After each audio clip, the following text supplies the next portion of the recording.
প্রিয় বন্ধুরা, আমাদের চ্যানেলে আপনাদের স্বাগত। আজ আমরা আশাপূর্ণা দেবীর রচিত জ্ঞানচক্ষু গল্পের কিছু গুরুত্বপূর্ণ প্রশ্ন নিয়ে চলে এসেছি। প্রশ্নমান 1, জ্ঞানচক্ষু গল্পে কেন্দ্রীয় চরিত্র তপনের চরিত্রটি লেখো।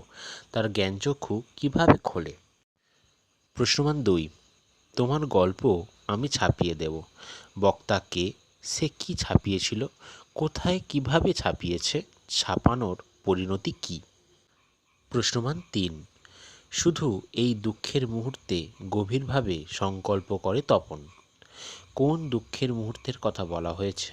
সেই মুহূর্তে তখন কি সংকল্প করে? প্রশ্নমান 4, তপনের লেখা গল্প ছাপিয়ে দেওয়া প্রতিশ্রুতি কিভাবে পালন হয়েছিল? প্রশ্নমান 5, নতুন মেশোকে দেখে কার কিভাবে জ্ঞানচক্ষু খুলেছিল? প্রশ্নমান 6, বিকেলে চায়ের টেবিলে কথাটি ওঠে।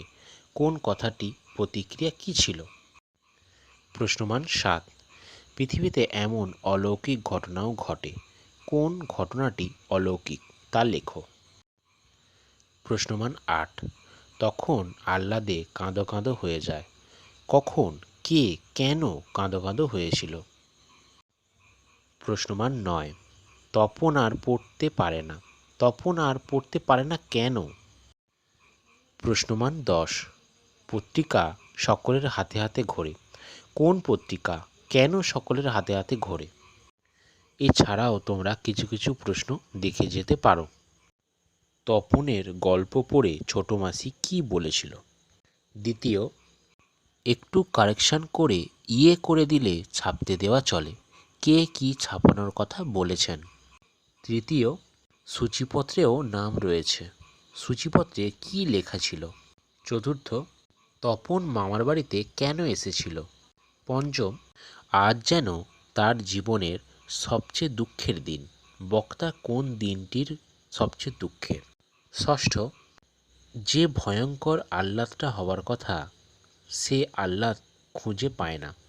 আহ্লাদ হওয়ার কথা ছিল কেন? আহ্লাদ খুঁজে না পাওয়ার কারণ কি? জ্ঞানচক্ষু থেকে সবচেয়ে গুরুত্বপূর্ণ প্রশ্নগুলো তোমাদের দিয়ে দিলাম। আশা করি এই প্রশ্নগুলো দেখে গেলেই তোমরা কমন পাবেই এবং আগামী 2025-এর মাধ্যমিকের জন্য এই প্রশ্নগুলো খুবই গুরুত্বপূর্ণ। আমাদের ভিডিওটি ভালো লেগে থাকলে একটি লাইক দিও, আমাদের এই চ্যানেলটি সাবস্ক্রাইব করো এবং বন্ধুদের কাছে শেয়ার করে দাও। ধন্যবাদ।